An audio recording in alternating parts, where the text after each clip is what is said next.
Livro Reencarnação e Vida, da médium espanhola Amália Domingues Soler. Começa agora o capítulo 7, As Maiores Tristezas. Como diz bem o poeta, são as tristezas menores as que mais ferem. Por conseguinte, são as maiores porque as que mais mortificam, as que vão consumindo a vida largamente. Conhecemos muitas pessoas que perderam em pouco tempo a todos os membros de sua família e em algum tempo depois sorriam e em seu alegre semblante brilhavam um clarão de felicidade. Recordamos uma jovem que em 15 dias perdeu seu marido e seu único filho, ficando na maior miséria, e alguns meses depois não havia em seu rosto nenhum leve reflexo de dor. Outra, em 3 meses, perdeu seu esposo e os 2 filhos, e hoje vive tranquila como se nunca tivesse tido essa família. Outra, em 1 ano, viu morrer o eleito do seu coração e há 5 filhos. De início ficou como insensível, mas hoje sorri, ditosa, consolada, em grande parte por um afeto novo que lhe oferece um risonho futuro. Ao contrário, conhecemos muitas famílias, aos quais a morte respeita, e quando arrebata alguns de seus membros é um desenlace esperado, seja pela avançada idade do indivíduo ou por ter uma enfermidade crônica. Assim é que seu desaparecimento não ocasiona essa dor terrível que nos chega a enlouquecer. Tem também tudo o que é necessário para viver, não conhece os horrores da fome, nem a perseguição dos credores. Em algumas ocasiões podem satisfazer seus caprichos e, entretanto, apesar de condições tão favoráveis, tem pequenas contrariedades que contadas fazem rir, sofridas fazem chorar. Uma menina nos contou uma história que encerra profundo ensinamento. Dizia assim a formosa garotinha: havia um pobre, tão pobre que não tinha cama onde dormir.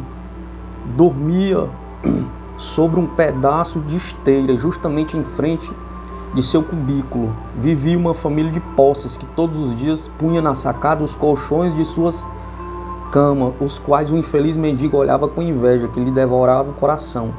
Tanto sofreu que foi confessar-se, acusando-se tristemente de que a inveja lhe devorava o coração e envenenava todas as horas do dia, e aqueles malditos colchões eram seu pesadelo. Um bom padre, compadecido de seu infortúnio, disse-lhe: venha para minha casa, que te darei uma cama que nem os anjos a terão melhor, com a condição de não te moveres do quarto. Terás um jardim para ver, comerás esplendidamente, deixarás de sofrer fome, frio, calor e o desalento, e depois de 15 dias irei ver-te e me dirás como estás.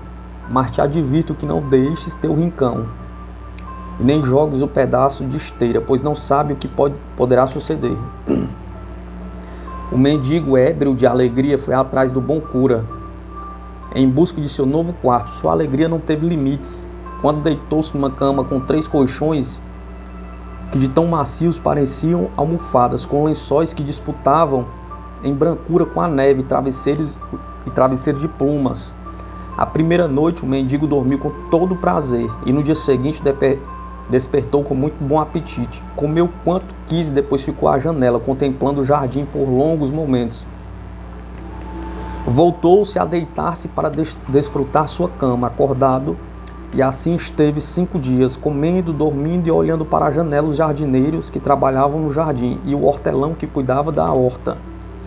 Pelo 6º dia, com profunda estranheza sua, levantou-se pensando em seu recanto e seu pedaço de esteira. Recordou com prazer seus longos passeios pela cidade e pelo campo, e a completa liberdade que tinha quando dormia em seu desvão. Certo que jejuava muitos dias, mas contava suas tristezas a outros companheiros e se consolava.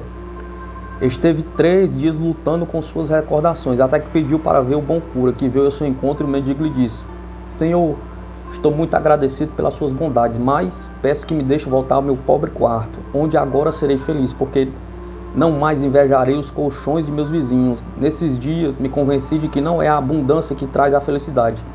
Aqui tudo me sobra, e entretanto, como vivo contrariado, tudo me falta. Isso queria demonstrar-lhe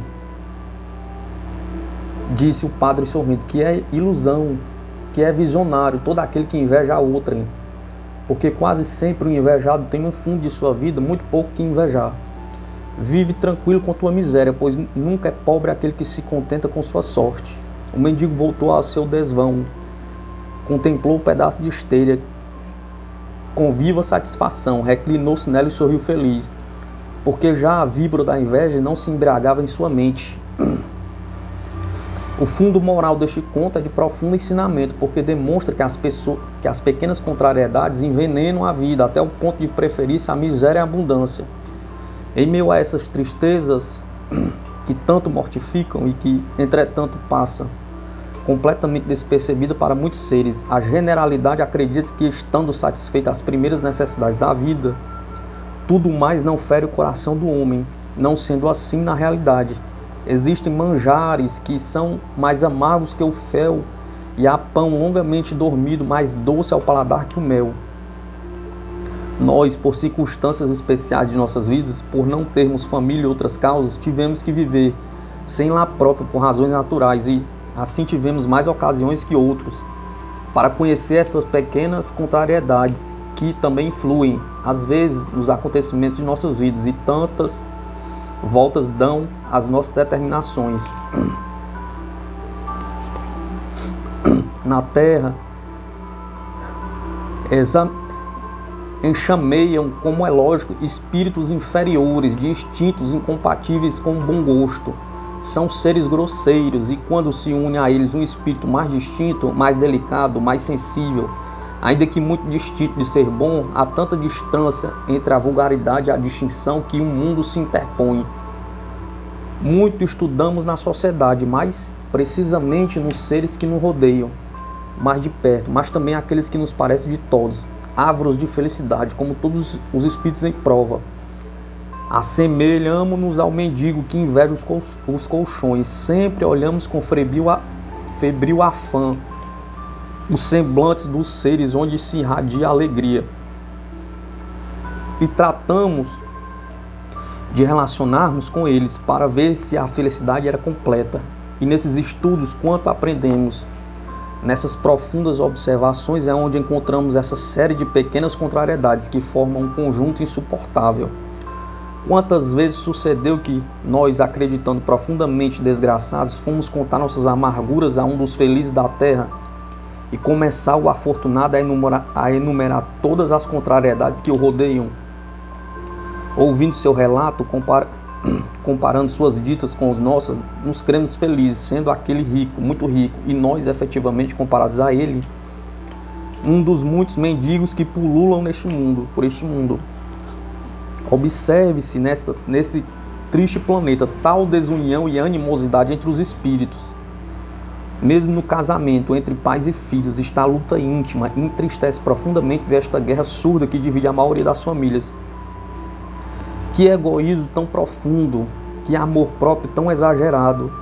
Todos querem ser infalíveis, todos se creem com direitos para dispor de vidas e de bens. E a vida íntima, quanta amargura encerra, os espíritos inferiores, quanto mortificam, uns por ignorância, outros pela sua refinada malícia, não perdem uma só ocasião para molestar quantos os rodeiam.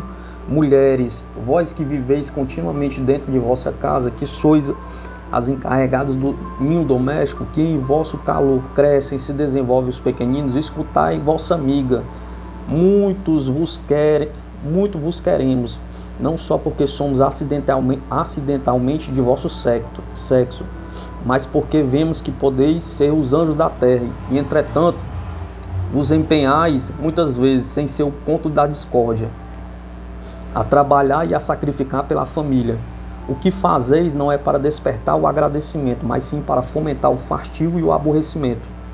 Já dissemos em outros artigos, mas não nos cansamos de repetir. Tendes um hábito pernicioso, as mulheres da classe média, e nós fixamos nestas por serem as que mais conhecemos, e na realidade são as que mais demonstram tal defeito que tanto mortifica as que lhes sofrem as consequências. Esse defeito é o de levantar-se mal-humorada.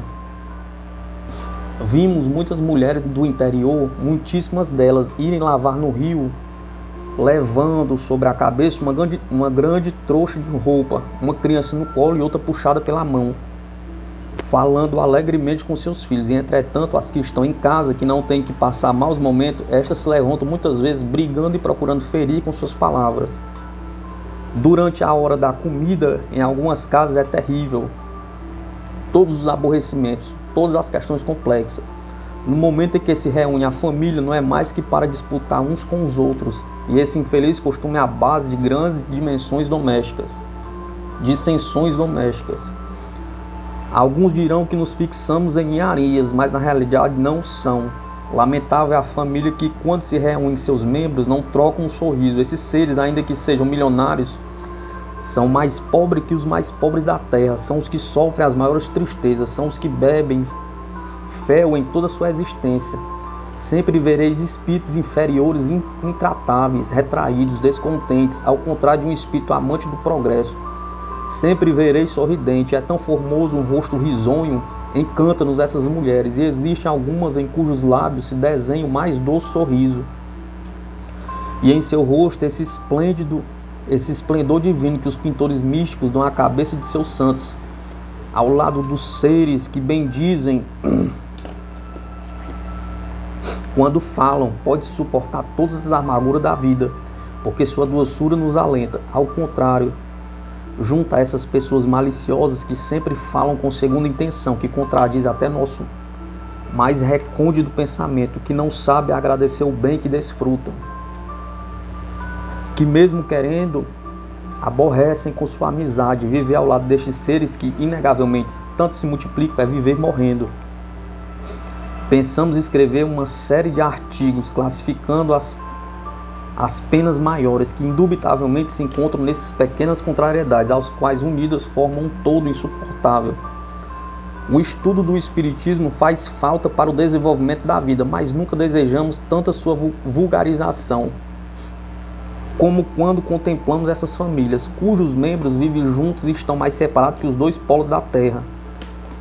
Vemos os espíritos inferiores deleitando-se em fomentar a discórdia, estacionados em sua ignorância, sem querer dar um passo adiante.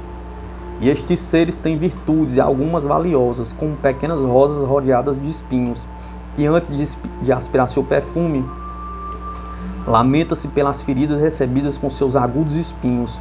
Com o conhecimento do Espiritismo, abre-se diante do homem novos e dilatados horizontes, e necessariamente o espírito começa a progredir, porque ante um porvir infinito, as aspirações da alma se engrandecem. Estamos plenamente convencidos de que, quando a escola espírita tem alcançado a compreensão humana, em todos os círculos sociais desaparecerão paulatinamente as pequenas contrariedades, que são a base das grandes tristezas. Nos sucessivos artigos iremos desenvolvendo nosso tema. Hoje só repetiremos o antigo adágio: da água mansa livra-me, Senhor, que da brava me livrarei. Isto é, queremos uma dor que nos esmague com seu enorme peso, antes que essa surda contrariedade que, parecido com os tormentos da Inquisição, mata lentamente. Capítulo 8. A morte de um corpo deu vida a uma alma.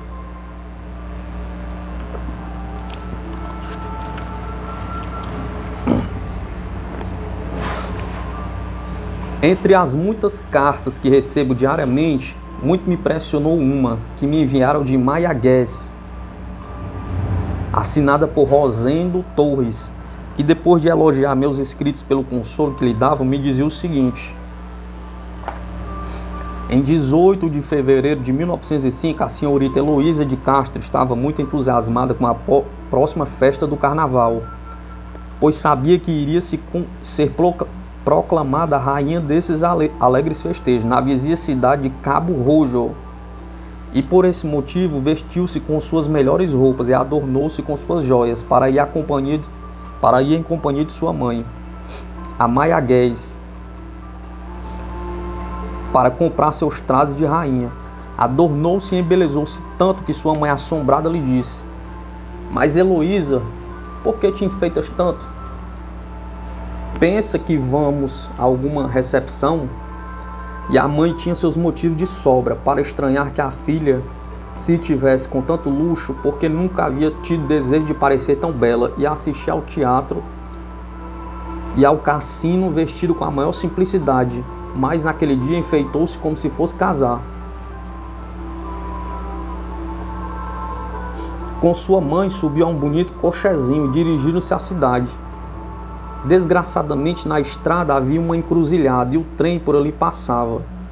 A mãe, vendo o trem que se aproximava, gritou ao cocheiro que se detivesse, mas Heloísa por sua vez gritou: "Não, mamãe, não, não, mamãe, não há tempo." Mas houve tempo para que o trem destroçasse o pequeno coche e morresse em pedaços a infeliz Heloísa, salvando-se a mãe para lamentar com maior desconsolo a trágica morte de sua filha.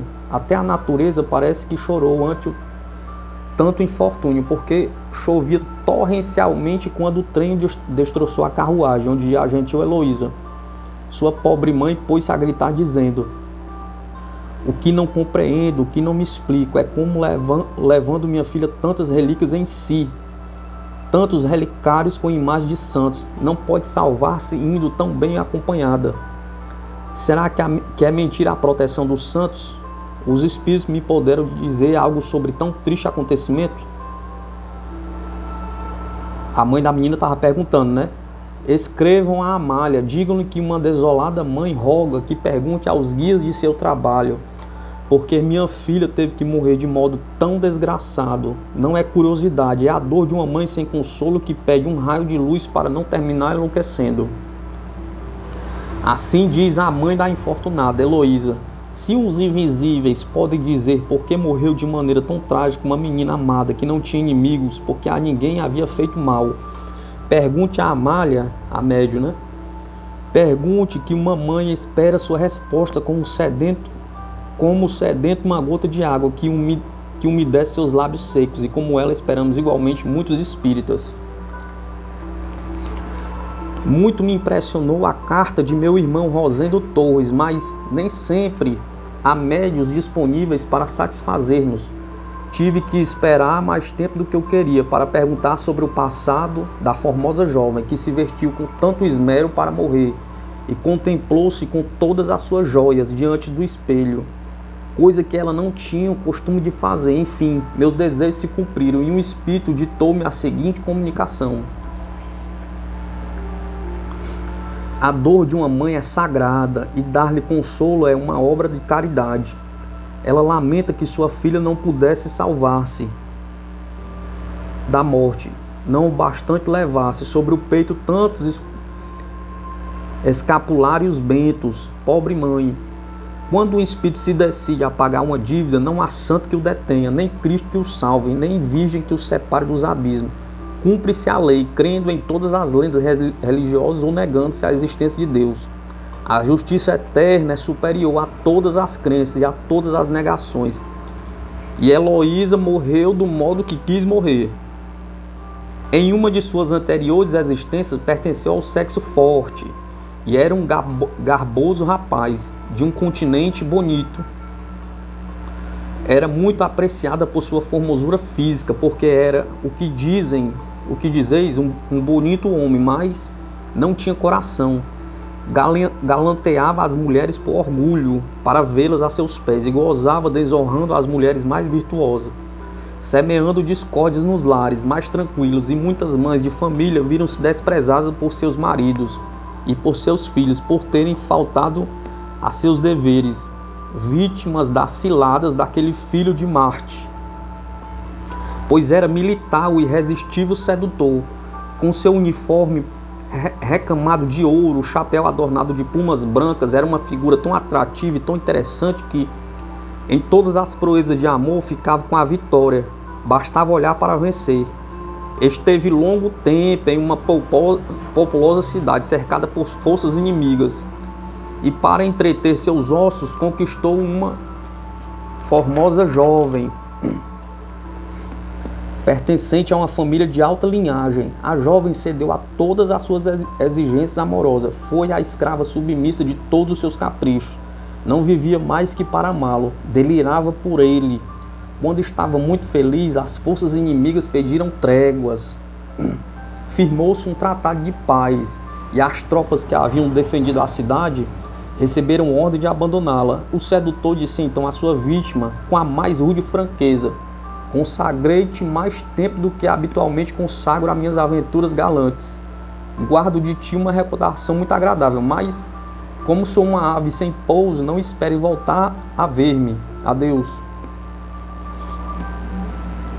A jovem não lhe respondeu nenhuma palavra. No dia seguinte, vestiu-se com suas melhores roupas, adornou-se com suas preciosas joias e, sabendo por onde passaria o batalhão comandado por seu amante, subiu à torre de uma igreja situada nos arredores da cidade. Quando viu que vinham os filhos de Marte, jogou-se, caindo justamente aos pés de seu amante. Este impressionou-se profundamente, sentiu tão fundo remorso ao ver aquele corpo destroçado por sua causa que, louco de espanto, correu velozmente, fugindo do cadáver feito pedaço. Mas sua vertiginosa corrida não o separou de sua vítima, porque esta continuou estreitamente abraçada a ele. Ambos corriam juntos, subindo montanhas, descendo abismos, sendo que o filho de Marte sentia tão fundo e imenso remorso, tinha tão gravada em sua imaginação a imagem da jovem suicida, daquela mulher que tanto havia querido e que tanto o havia agradado com suas apaixonadas carícias, que se entregou completamente aos braços do remorso. Na primeira oportunidade, fez-se matar pelo inimigo, fugindo de si mesmo. Chegando ao espaço, encontrou, porém, sua vítima, tão enamorada como sempre lhe disse: ontem amei teu corpo, hoje amo tua alma, e te salvarei,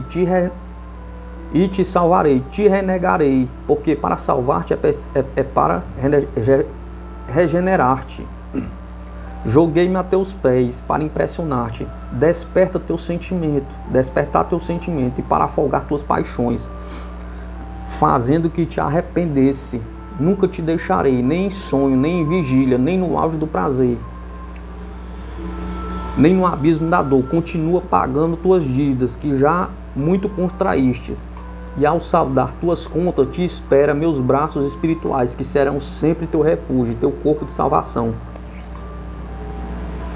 O filho de Marte encarnou diversas vezes na terra, sempre descontente consigo mesmo, sempre triste, sempre remorso era um fogo. Seu remorso era um fogo lento que nunca se apagava, até que se decidiu a sofrer a mesma sorte que teve a vítima de sua indiferença.